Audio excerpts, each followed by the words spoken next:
ಬೆಳಗಾವಿ ಜಿಲ್ಲೆಯ ಚಿಕ್ಕೋಡಿ ತಾಲೂಕಿನ ಚಂದೂರು ಗ್ರಾಮದಲ್ಲಿ ರಾಜಕೀಯ ನಾಯಕರ ಬೆಂಬಲದೊಂದಿಗೆ ರೈತ ಕುಟುಂಬವೊಂದಕ್ಕೆ ಸೇರಿದ ಕಬ್ಬಿನ ಬೆಳೆಯನ್ನು ನಾಶಪಡಿಸುವ ಮತ್ತು ಅವರ ಜೀವಕ್ಕೆ ಬೆದರಿಕೆ ಹಾಕುವ ಗಂಭೀರ ಪಿತೂರಿ ನಡೆದಿದೆ ಎನ್ನುವಂಥ ಆರೋಪ ಕೇಳಿಬಂದಿದೆ.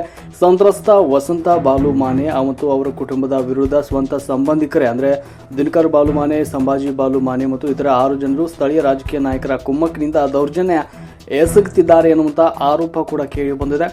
ಇನ್ನು ಕಳೆದ 3-4 ತಿಂಗಳಿಂದ ವಸಂತ ಮಾನೆ ಅವರ ಹೊಲಕ್ಕೆ ಹೋಗುವ ಪೈಪ್ಲೈನ್ ನೀರನ್ನು ಉದ್ದೇಶಪೂರ್ವಕವಾಗಿ ಬಂದ್ ಮಾಡಿ 3.5 ಎಕರೆ ಪ್ರದೇಶದ ಕಬ್ಬಿನ ಬೆಳೆಯನ್ನು ಒಣಗಿಸಲಾಗ್ತಾ ಇದೆ ಎನ್ನುವಂಥ ಆರೋಪ ಕೇಳಿಬಂದಿದೆ. ಇನ್ನು ಜಮೀನಿನ ಖಾತೆಗಳು ಇನ್ನೂ ವಿಭಜನೆಯಾಗದಿದ್ದರೂ ದಿನಕರ್ ಮತ್ತು ಸಂಭಾಜಿ ಮಾನೆಯವರು ತಮ್ಮ ಹೆಸರಿನಲ್ಲಿ ಸಕ್ಕರೆ ಕಾರ್ಖಾನೆಗೆ ಕಬ್ಬನ್ನು ಅಕ್ರಮವಾಗಿ ನೋಂದಾಯಿಸಿದ್ದಾರೆ ಎನ್ನಲಾಗಿದೆ.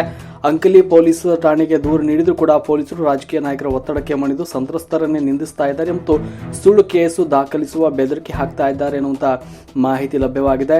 ನಿಮ್ಮನ್ನ ಗ್ರಾಮದಲ್ಲಿ ಇರಲು ಬಿಡೋದಿಲ್ಲ, ಕೊಲೆ ಮಾಡ್ತೇವೆ ಅಂತ ರಾಜಕೀಯ ನಾಯಕರು ಮತ್ತು ಸಂಬಂಧಿಕರು ನಿರಂತರವಾಗಿ ಬೆದರಿಕೆ ಹಾಕ್ತಾ ಇದ್ದಾರೆ. ಇದರಿಂದ ವಸಂತ ಮಾನೆಯವರ ಆರೋಗ್ಯ ತೀವ್ರವಾಗಿ ಹದಗೆಟ್ಟಿದೆ ಎನ್ನುವಂಥ ಮಾಹಿತಿ ಕೂಡ ಸಿಕ್ಕಿರುವಂಥದ್ದು.